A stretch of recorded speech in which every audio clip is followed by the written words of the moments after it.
Vous écoutez le podcast Le voyage intérieur de Lucie, présenté par Lucie Lancel. Le voyage intérieur de Lucie, changez votre regard, vous êtes extraordinaire. Bienvenue pour cet étrange voyage où votre guide est une personne non-voyante qui vous invite à changer votre regard sur vous-même et sur la vie. Me voici de retour avec la seconde partie de mon épisode « Rêve grand, commence petit ». Mais avant de passer à la suite, je vous propose un petit rappel de ce qui s'était passé dans la première partie. Pour surmonter ma timidité, je me suis donné un défi. Poser une question dans un groupe sur Facebook. Mais j'ai vite réalisé que, décidément, ma timidité est la plus forte. Du coup, je vous avais quitté sur une question. Quelle est la plus petite action que je pourrais mettre en place pour aller vers mon objectif ? En fait, jusqu'ici, je likais les publications, mais je ne commentais jamais. Et si je commençais par ça ? Pour être sûr d'y arriver, je décide d'y aller très progressivement. Vous savez, un peu comme en été, quand il fait très chaud et qu'on se baigne dans de l'eau froide. On prend le temps de s'habituer à l'eau avant de rentrer dedans. Là, c'est pareil. Je vais donc commenter la publication d'une personne dont je suis proche. Tiens, ma grande sœur, par exemple, qui se lançait en tant que coach. Et si je commentais une de ses publications ? Je vais sur sa page, je trouve une publication qui m'intéresse et je commente. Ma grande sœur like mon commentaire et me répond avec bienveillance. Ça s'est plutôt bien passé. Je peux donc passer à la deuxième étape, commenter la publication d'une personne que je connais, mais dont je ne suis pas proche. Oh, là c'est plus dur déjà. Je mets plus de temps à me lancer. Mais finalement, je trouve la page d'une dame qui avait animé un atelier chant que j'avais beaucoup apprécié. Je n'ai rencontré cette personne que 2 fois. Je vais sur sa page, je trouve une publication qui a l'air bien, et je laisse un petit commentaire qui est à son tour liké. Là encore, ça s'est plutôt bien passé. Et ma foi, je suis toujours vivante. Allez, je passe à la 3e étape. Là, en fait, je me retrouve à mon point de départ. Poser une question dans un groupe de personnes que je ne connais pas. Et les mêmes peurs reviennent. J'ai peur de poser une question stupide, d'être ridicule et d'être rejetée pour ça. Du coup, je suis complètement bloquée. Impossible de passer à l'action. Je ressemble à une voiture qui serait tombée en panne et qui n'arrive pas à redémarrer.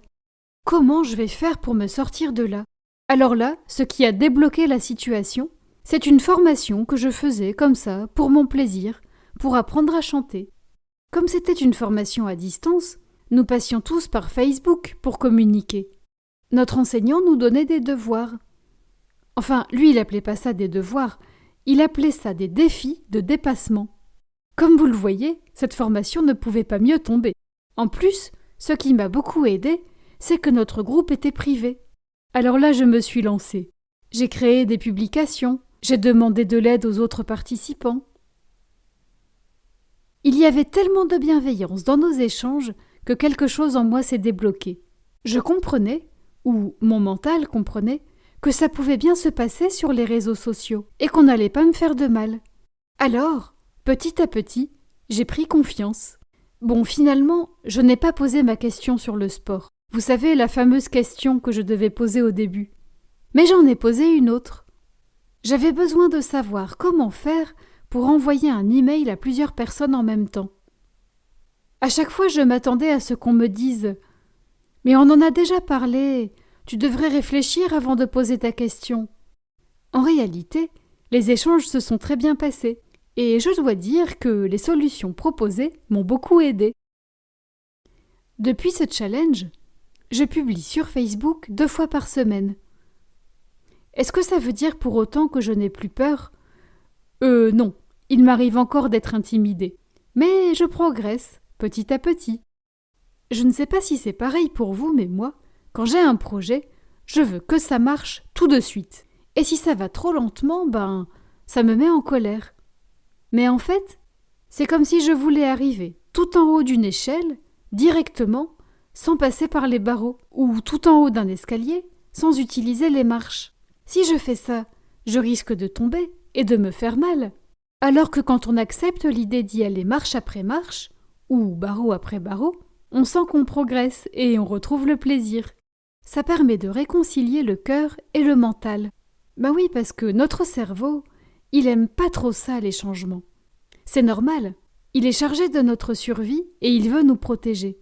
Pour lui, le changement, c'est une source de danger potentiel.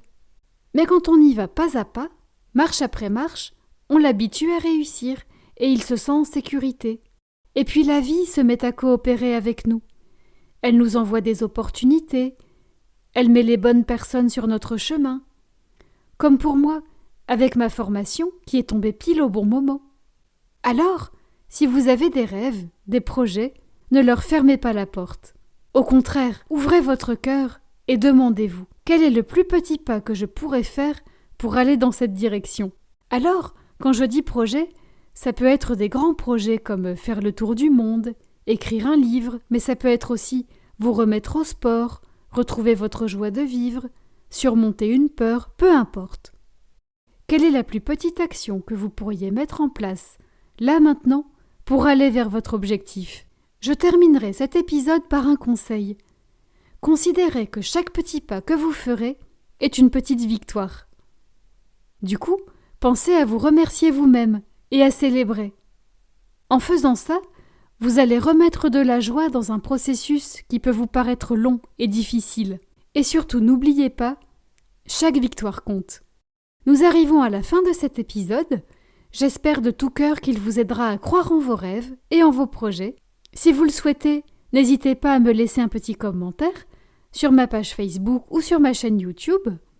Quant à moi, je vous retrouve très prochainement pour un nouvel épisode. En attendant, prenez soin de vous et faites preuve de bienveillance envers vous-même. À très bientôt.